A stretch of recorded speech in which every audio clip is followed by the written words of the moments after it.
સમાચાર દ્વારકાથી દ્વારકામાં ધાર્મિક દબાણ પર ફરી વળ્યું છે તંત્રનું બુલડોઝર। ઓખા હાઈવે પર આવેલા એક ધાર્મિક સ્થળનું ડિમોલિશન કરાયું।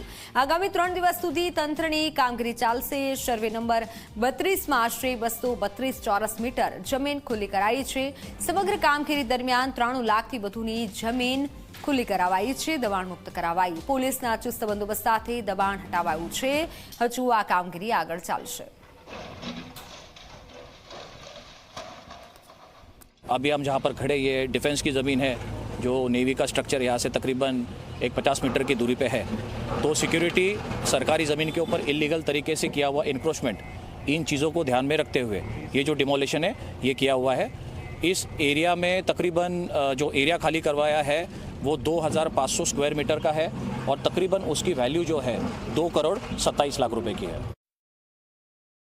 દ્વારકા નગરપાલિકા વિસ્તાર તેમજ ઓખા નગરપાલિકા વિસ્તારના તેમજ જે કોસ્ટલ એરિયાઝની એકદમ મેરીટાઈમ સિક્યોરિટીને અસર કરતા જે જગ્યા છે તે જગ્યા ઉપર જે ઇલીગલ સ્ટ્રક્ચર્સ હતા તેને પર્યાપ્ત માત્રામાં પોલીસ બંદોબસ્ત સાથે અને રેવન્યુ વિભાગની સાથે મદદમાં પ્રશાસન સાથે ઇલીગલ સ્ટ્રક્ચર્સ દૂર કરવામાં આવેલ છે।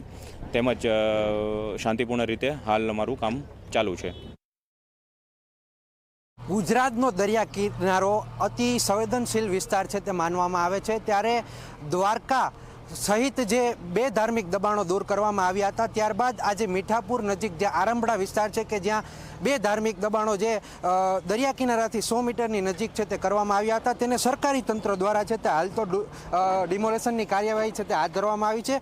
સમગ્ર વિસ્તારની અંદર છે કે પોલીસનો ચુસ્ત બંદોબસ્ત છે તે ગોઠવી દેવામાં આવ્યો છે અને સાથે વાત કરીએ તો જે સમગ્ર વિસ્તાર છે કે જે કોસ્ટલ લાઇન એરિયા કહેવાય છે કે જે આ વિસ્તાર સંવેદનશીલ માનવામાં આવે છે, ત્યાં જે ધાર્મિક દબાણો કરવામાં આવ્યા હતા તેને સરકારી તંત્ર દ્વારા છે તે હાલ તો દૂર કરવામાં આવી રહ્યા છે। ખાસ જ્યારે વાત કરીએ તો હજુ પણ છે તે આવનારા સમયની અંદર જે ધાર્મિક દબાણો જે સરકારી તંત્ર દ્વારા છે તે દૂર કરવામાં આવશે, પરંતુ 2 મહિના પહેલાં છે તે તેમને નોટિસો છે તે આપવામાં આવી છે। નોટિસોનો જે યોગ્ય ઉત્તર છે તે ન મળતાની સાથે છે કે સરકારી તંત્ર દ્વારા આજે ફરી એક વખત દાદાનું બુલડોઝર છે તે ફેરવી દેવામાં આવ્યો છે અને આવનારા 3 દિવસ સુધી આ બુલડોઝરની કાર્યવાહી ચાલુ રહેશે। જયદીપ લાખાણી, G24 કલાક, દ્વારકા।